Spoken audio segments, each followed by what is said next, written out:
Hello guys, के छ खबर? सन्चै हुनुहुन्छ? अनि म सुबह उठेर चाहिँ फर्स्टमा कलेज गएँ रेडी भएर। अनि हेर्नु न ओभर स्मार्ट भनेर भिडियो बनाएको त लुकी सरको त फेसै नदेखेछ, तर फेस देखाउन पनि त भएन। अनि छिटो छिटो कलेज सकेर चाहिँ म घरतर्फ दकुर्दै पुगेर यो गर्मीमा आँप त खानै पर्यो। अनि त्यसपछि फेरि भात त खानै पर्यो बाँच्नको लागि।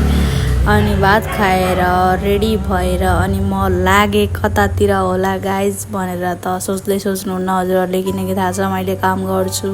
अनि म काममा पुग्दा चाहिँ सधैँ मेरो यस्तै नै हालत भइरहेको हुन्छ। अनि फास्ट काम भ्याएर घर आएर कफी पनि खाइसकेँ गाइज मैले।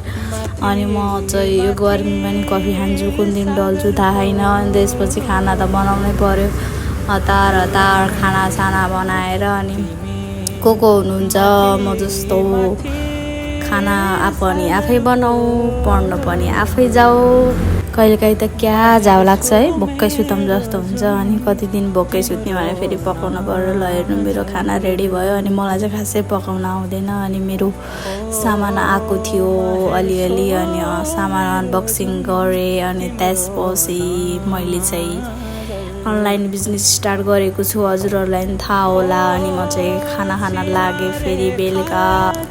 अनि यो आँपको सिजनमा चाहिँ भातै पछि घाँसै पछि आँप खाने को हुनुहुन्छ? मलाई चाहिँ लास्टै आँप मनपर्छ। अनि को हुनुहुन्छ म जस्तो आँप लभर? अनि खानासाना खाएपछि बेलुका स्किन केयर त गर्नै पर्यो होइन। स्किन केयर नगरिकन सुत्नुभयो भने चाहिँ हजुरहरूको हालत के हुन्छ भन्ने कुरा त थाहा होला। त्यही भएर स्किन केयर चाहिँ डेली गर्नु होला, स्किप नगर्नु होला गाइस। अनि स्किन केयर प्रोडक्टमा के युज गर्नुहुन्छ कमेन्ट गर्नु होला। Thank you so much for watching. Bye bye guys.